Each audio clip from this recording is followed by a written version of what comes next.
우리 말씀 보겠습니다. 오늘 말씀은 다니엘서 2장 44절입니다. 같이 읽겠습니다. 시작.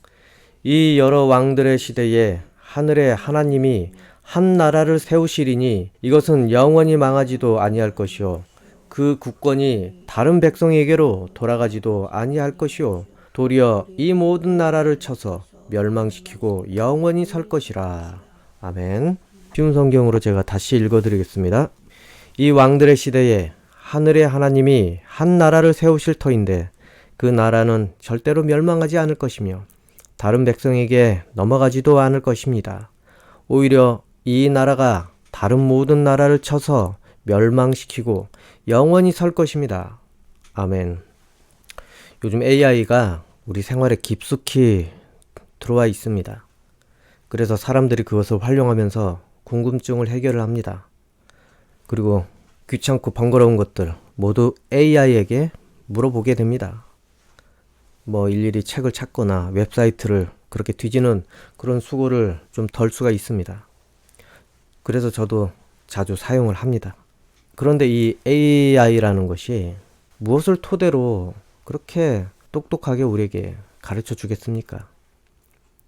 이미 알려진 상식이라든지 여러 가지 기록물들을 이 AI가 그거를 검색을 하게 됩니다. 그래서 알고리즘에 의해서 우리에게 찾아주게 됩니다. 그리고 또한 그것을 통해서 미래를 예측하고 싶을 때 추론을 하게 됩니다. 우리 날씨를 보면은 며칠 이후의 날씨까지 예보를 해주지 않습니까? 그거 전부 다 슈퍼컴퓨터가 이렇게 과거의 정보를 가지고 이 흐름을 가지고 계산을 해서 추론을 해서 가르쳐 주게 되는 것입니다. 이처럼 이렇게 AI는 여러 가지 정보와 그리고 이 흐름들, 과거의 흐름들과 여러 가지 계산식에 의해서 우리가 원하는 답을 그렇게 가르쳐 주게 됩니다. 그런데 이러한 것들은, 이 추론이라는 것들은 이 데이터의 질에 따라서 많이 엇갈리게 됩니다. 그래서 이 AI는 여러 가지 1번, 2번, 3번 가능성, 그걸 열어두고 그렇게 우리에게 가르쳐 주게 됩니다. 이것이 안 되면 그 다음 2번이 아니면 3번, 그 중에 선택은 우리가 하게 됩니다. 그리고 가능성이 몇 프로라고 그렇게, 몇 번이 몇 프로라고 그렇게 말을 해주게 됩니다. 미래에 대한 것들은 이렇게 확률적으로 접근을 해서 우리에게 추론을 해주게 되는 것입니다. 비올 확률이 20%, 30% 그렇게 하지 않습니까? 이렇듯이 이 AI도 정확도가 그렇게 갈린다는 것입니다. 그런데 문제는 과거에 자료가 없는 것들, 그런 것들을 우리가 물어볼 때, 검증된 자료가 없을 때 이 AI는 추론을 하기가 너무 어렵습니다. 그래서 제가 한번 실험을 해봤는데 이 우주에 대한 그런 질문을 AI에게 많이 했습니다. 저더러 학회에 출석을 해보는 게 어떠냐고, 새로운 이론을 발표를 하시라고, 이거 정말로 없는 특별한 이론 같다고 답을 그렇게 해줘 버렸습니다. 이처럼 여러분, 이 과거의 것, 그것을 가지고 AI는 계산을 하게 됩니다. 그 중에 우리가 어느 것을 선택할지, 선택은 우리에게 맡긴다는 것입니다. 하지만은 과거에 없던 것들, 새로운 것들에 대해서는 AI도 답을 제대로 해줄 수가 없습니다. 우리 인생도 그런 것 같지 않습니까? 우리는 사람을 많이 판단을 합니다. 그 판단의 근거가 무엇입니까? 과거에 있었던 일들, 그리고 그 사람과 겪었던 그러한 것들, 그리고 또한 지금 상태, 그러한 것들을 보고 사람은 그 사람을 판단을 하게 됩니다.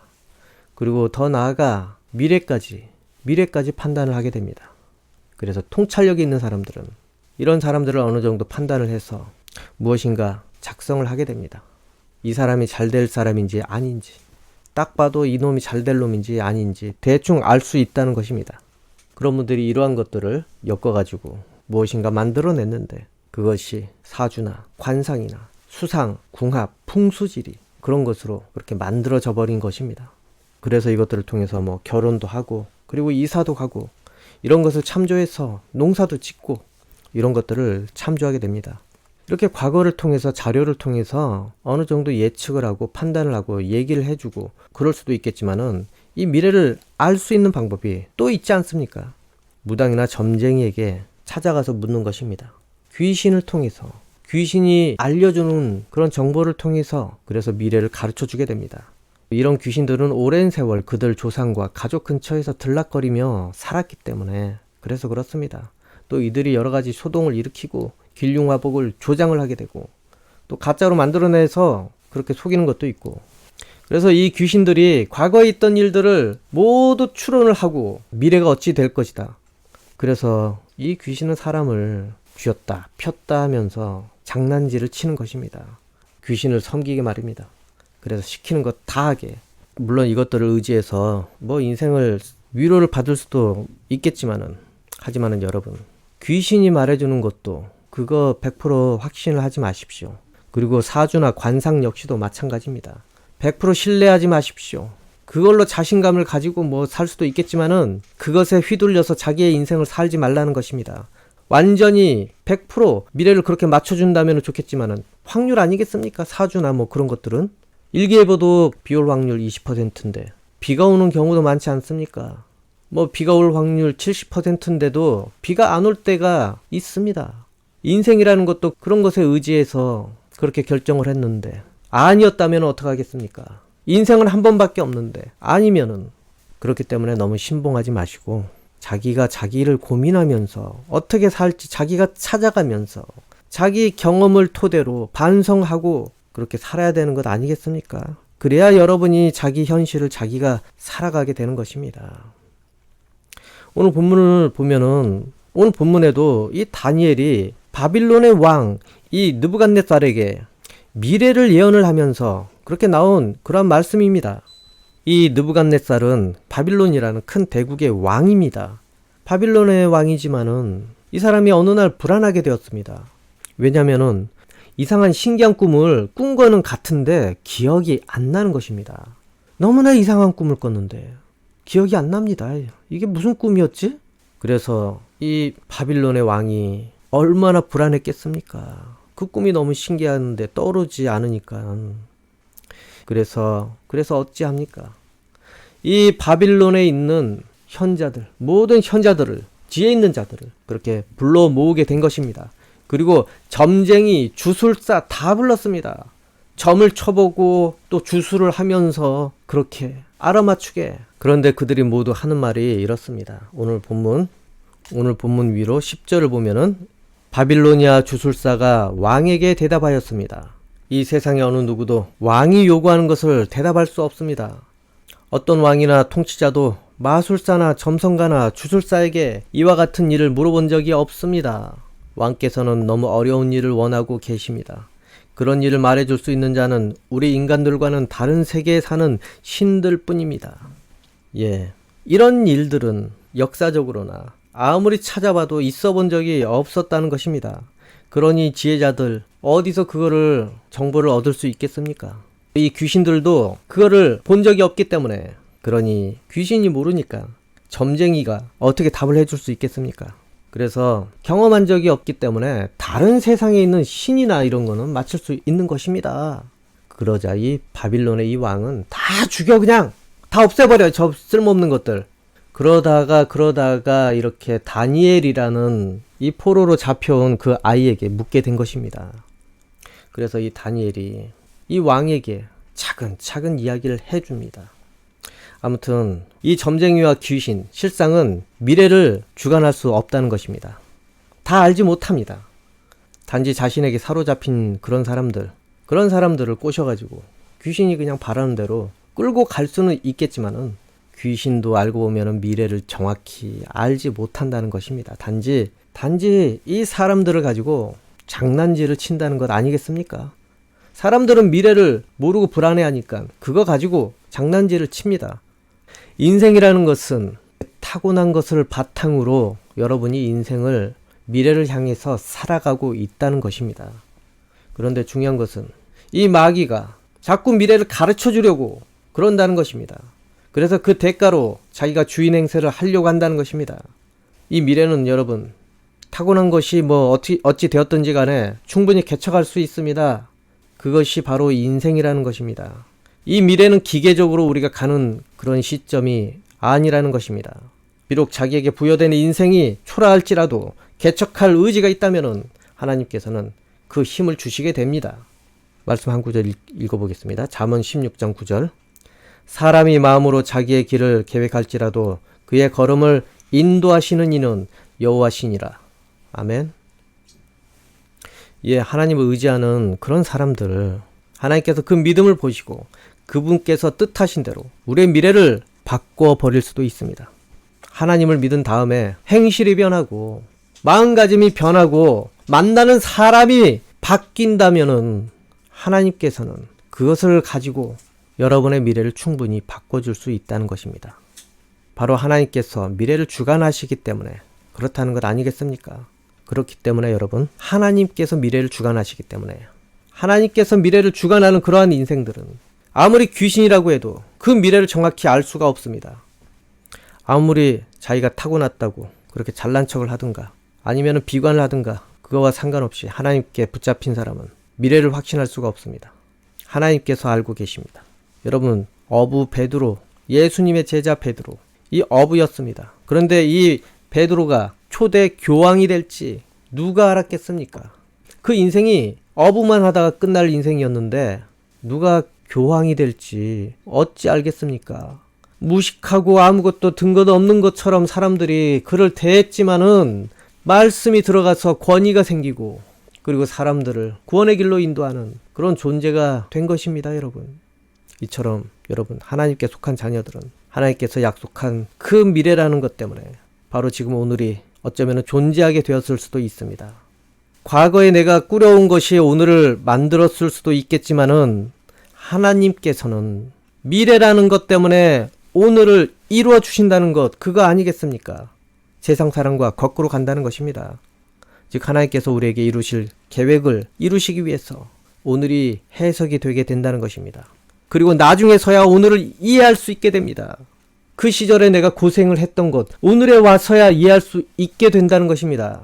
나중에 가서 깨닫게 됩니다. 바로 이 은혜를 나에게 허락하시기 위해, 이 복을 받을 만한 그릇으로 만들기 위해서, 감당할 수 있게 하시기 위해서 그러셨구나. 나중에 가면 알게 됩니다. 이처럼 하나님께서는 미래를 약속을 하시고 그 다음에 오늘 이 현실을 주관하신다는 겁니다. 하지만 우리 인간은 과거를 통해서만 오늘을 이해하려고 하고 그리고 미래를 오늘을 통해서 예상하려고 합니다.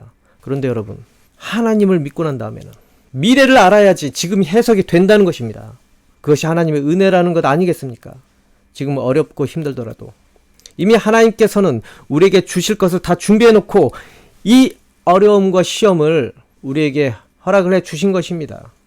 복을 담을 수 있는 이 그릇의 용량이 되게 하시기 위해서 받을 수 있는 그 복의 양만큼 지금 키우고 있다는 것입니다. 여러분, 금 10kg가 얼마인지 아십니까? 지금 계산도 안 됩니다. 10억인가? 금 10kg를 가지고 100km를 걸어가야 된다면 어찌 하겠습니까? 만약에 100일 뒤에 들고 가야 되는데 못 들고 가면은 너는 그거 없어. 그러면 오늘부터 뭐 할 겁니까?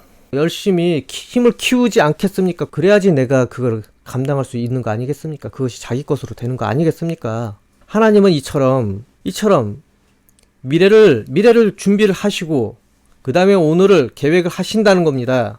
왜냐하면 하나님께서는 미래를 주관하시는 분이시기 때문에. 그래서 이것이 하나님의 은혜라는 것입니다. 그래서 하나님께서 여러분에게 미래를 준비해 놓고 계십니다. 그리고 여러분께서 그것을 받아먹을 수 있도록 오늘을 살게 하신 것입니다. 오늘은 과정이라는 것을 알기 바랍니다. 그래서 하나님 나라가 우리에게 펼쳐진 다음에 우리는 그래서 오늘을 살게 되는 것입니다. 오늘 본문에도 마찬가지로 영원한 나라 때문에 이 느부갓네살이 꿈을 꾸게 된 것입니다. 누가 알아낼 수 있겠습니까? 하나님께서만 답을 해줄 수가 있습니다. 그래서 이 감춰진 미래, 그것을 알아야지 오늘 이 느부갓네살이 이 꿈을 꾼 것이 무엇인지 해석을 해줄 수 있는 것입니다. 그러니 귀신인들 알아내겠습니까? 이 느부갓네살, 이 왕은 바빌론의 왕인데 BC 586년에 이 남유다가 이 바빌론을 통해서 멸망을 해버렸습니다. 그리고 몇 년 뒤에 이 왕이 된 그런 사람입니다. 그리고 그가 꾼 꿈은 이랬습니다. 꿈에서 큰 신상을 보게 되었습니다. 어마어마하게 큰 신상. 그 신상의 꿈을 꿨는데 이것을 잡혀온 이 다니엘이 하나님께서 가르쳐 주신 대로 그렇게 해석을 해 주었습니다. 맨 꼭대기 황금머리, 그거는 느부갓네살 왕이십니다. 그리고 그 밑으로 뭐 은이며 동이며 뭐 쇠붙이, 흙, 그러한 것들은 앞으로 서게 될 나라와 왕들을 의미하는 것이었습니다. 그런데 문제는 어느 날 신상이 무너지는 날을 만나게 되었다는 것입니다.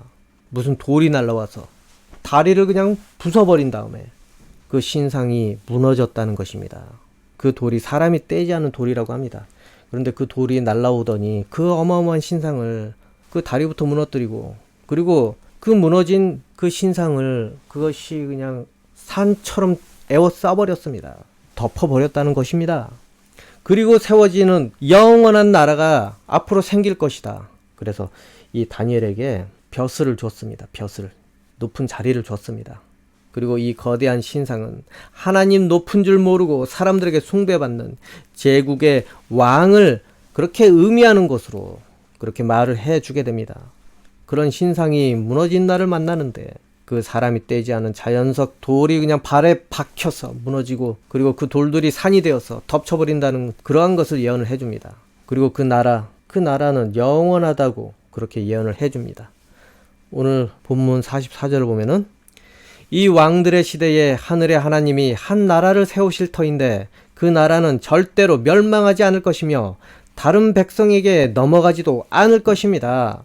오히려 이 나라가 다른 나라를 쳐서 멸망시키고 영원히 설 것입니다.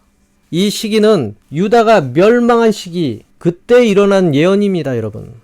그러면은 이 영원한 나라 무엇입니까? 바로 하나님 나라입니다. 예수님께서 오셔서 드디어 이루실 그 하나님 나라. 마태복음 21장 42에서 44절을 보면은 예수님께서 그들에게 말씀하셨습니다. 성경에서 이 말씀을 읽지 못하였느냐? 건축자가 버린 돌이 모퉁이의 머릿돌이 되었다. 이것은 주님께서 하신 일이니 우리 눈에 놀라운 일이다. 그러므로 내가 너희에게 말한다. 하나님께서는 하나님의 나라를 너희에게서 빼앗아 열매를 맺는 민족에게 주실 것이다. 이 돌 위에 떨어진 사람은 깨어질 것이며 또한 이 돌이 사람 위에 떨어지면 그는 산산조각이 날 것이다. 예, 그리고 사도행전 4장 11에서 12절을 보면은 이 예수는 너희 건축자들의 버린 돌로서 집 모퉁이의 머릿돌이 되었느니라. 다른 이로서는 구원을 받을 수 없나니 천하 사람 중에 구원을 받을 만한 다른 이름을 우리에게 주신 일이 없음이라 하였더라.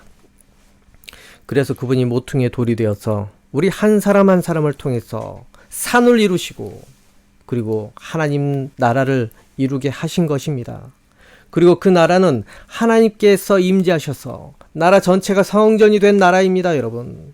그 나라를 가지고 예수님께서 이 땅에 성육신 하셔서 우리에게 영원한 나라를 물려주신 것입니다.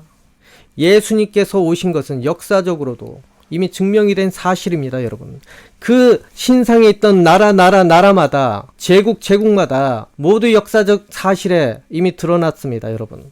일단 예수님께서 오신 것 역사적으로 보면은 어떤 글을 읽어드리겠습니다. 이 시기에 예수라 불리는 현인이 있었다.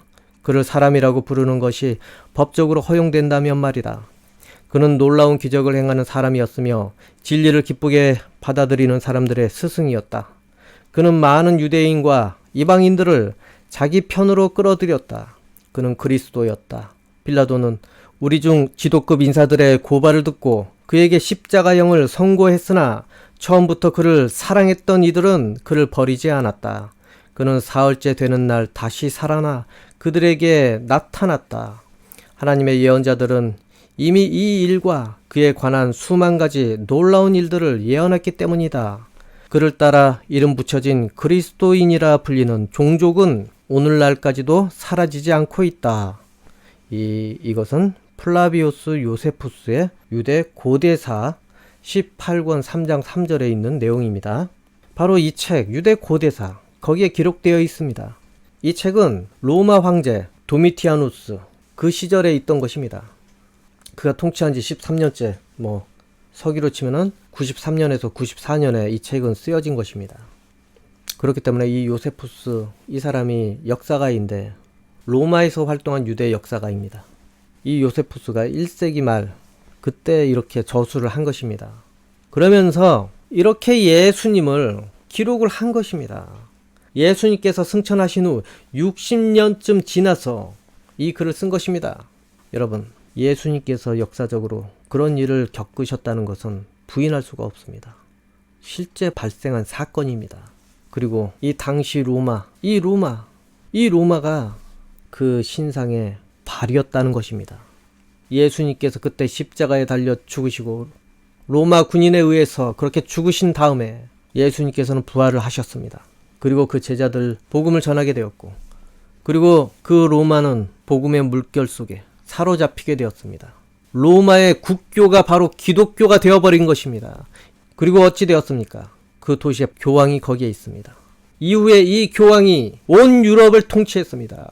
그 유럽의 모든 왕들을 교황이 통치하게 되었습니다. 교황에게 허락을 받아야지 왕도 결혼을 할 수 있었습니다. 그리고 로마가 무너진 이후에 오늘날까지 그곳에 신처럼 숭배받을 만한 그런 대제국의 황제는 없었다는 것입니다. 그러므로 그 신상은 바빌론부터 시작을 해서 로마까지 이어지고, 로마 이후에는 진짜 완전히 무너진 것입니다. 그리고 그 자리에 뭐가 덮었습니까? 예수님의 복음이 덮었습니다. 이것이 우연입니까, 여러분? 역사적인 사실 아닙니까? 중세 유럽사를 아시는 분은 다 알 것입니다. 이 사실을 바빌론 시대에 예언을 한 것입니다. 그런데 어떤 점쟁이가 이것을 알아낼 수 있겠습니까? 결말을 알아야지 이것을 해석을 해줄 수 있는 것 아니겠습니까? 바로 하나님 계획 안에 실행되고 있는 미래이기 때문에, 그래서 누구도 접근을 못하게 감췄기 때문에 그런 것 아니겠습니까? 하나님께서 실행할 그 미래는 비밀에 휩싸여 있었습니다. 그 영원한 나라가 비밀이었습니다. 그 영원한 나라의 왕, 그것도 비밀이었고, 그 영원한 나라의 백성이 누가 될지도 비밀이었습니다. 가르쳐주지 않았습니다, 여러분. 예수님께서 오시기 전까지 모두 다 비밀이었습니다. 다니엘서를 그래서 어떻게 해석을 할 수 있었겠습니까? 예수님께서 오셔야지만 해석이 되는 것이었습니다, 여러분. 마태복음 13장 11절을 보면은 대답하여 이르시되 천국의 비밀을 아는 것이 너희에게는 허락되었으나 그들에게는 아니 되었나니. 골로새서 1장 26에서 27절을 보면은 이 비밀은 만세와 만대로부터 감추어졌던 것인데 이제는 그의 성도들에게 나타났고, 하나님이 그들로 하여금 이 비밀의 영광이 이방인 가운데 얼마나 풍성한지를 알게 하려 하심이라. 이 비밀은 너희 안에 계신 그리스도 신이 곧 영생의 소망이니라. 에베소서 3장 3에서 6절을 보면은 전에 내가 편지에도 간단히 말했듯이 하나님께서는 내게 계시로 비밀스러운 계획을 알려주셨습니다. 그것을 읽어보면 내가 그리스도에 관한 신비스러운 진리를 어떻게 깨닫게 되었는지 알 수 있을 것입니다. 옛날에는 이 비밀스러운 진리를 아무도 깨달을 수가 없었습니다.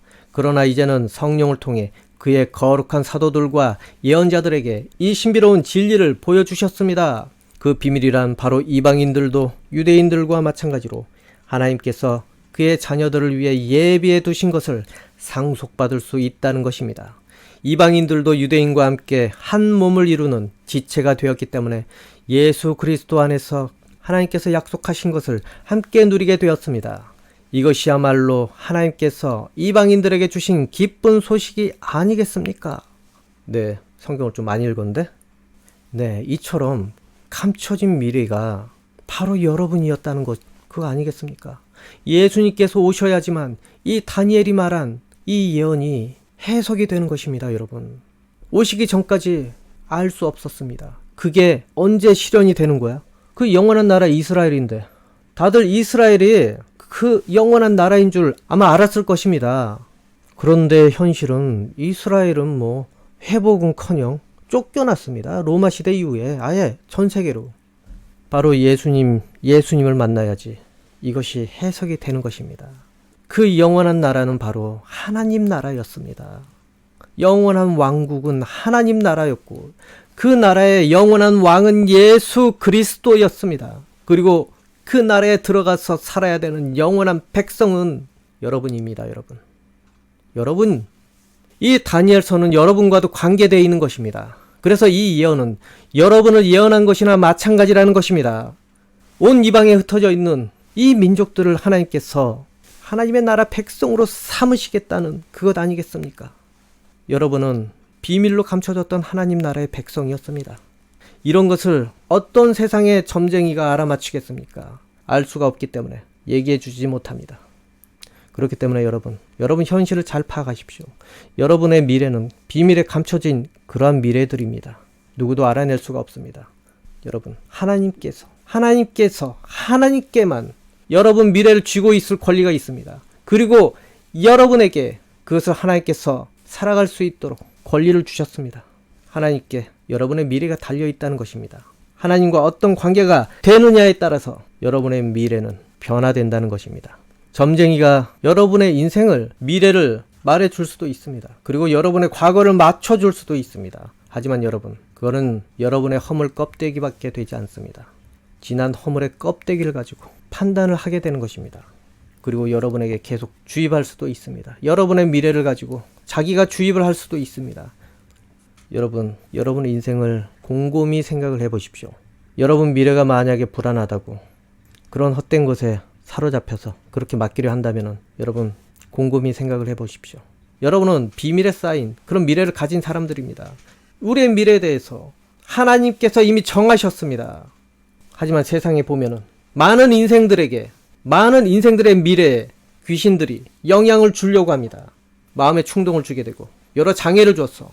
또 미혹을 해서 그 인생을 자기 입맛대로 끌고 가려고 합니다.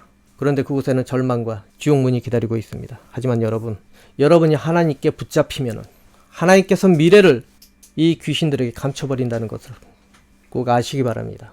즉 여러분의 미래는 이미 하나님 손에 결정이 되었기 때문에 태어난 배경은 다르겠지만 하나님의 영향권 안에서 그렇게 살아보고 난 뒤에 여러분들은 미래의 오늘을 감사하게 될 것입니다.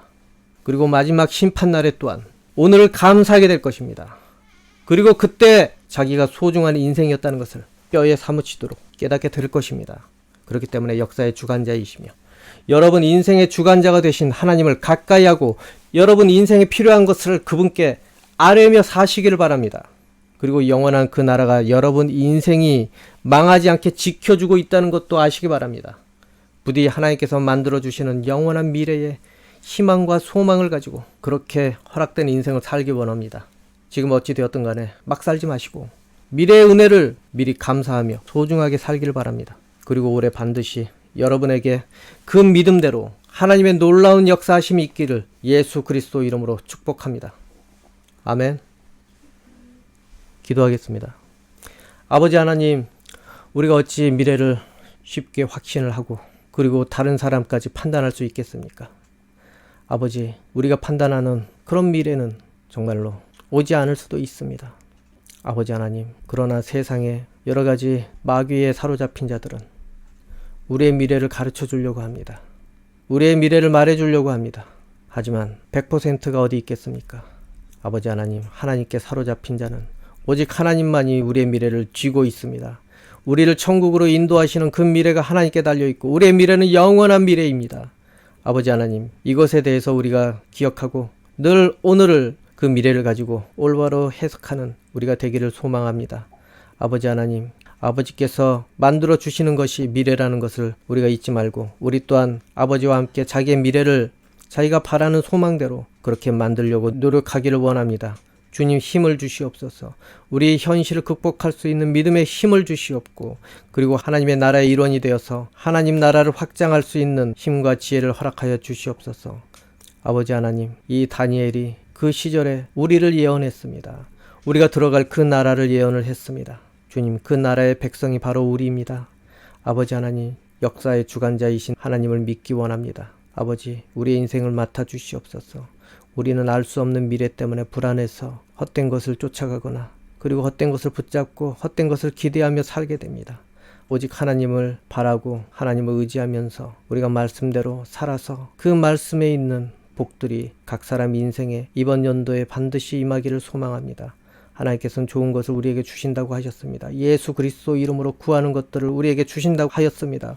이것을 믿고 우리가 하나님께 구하여서 하나님께서 예비하신 그 미래에 우리가 믿음으로 온전히 도착하기를 원합니다. 예수님 이름으로 기도합니다. 아멘.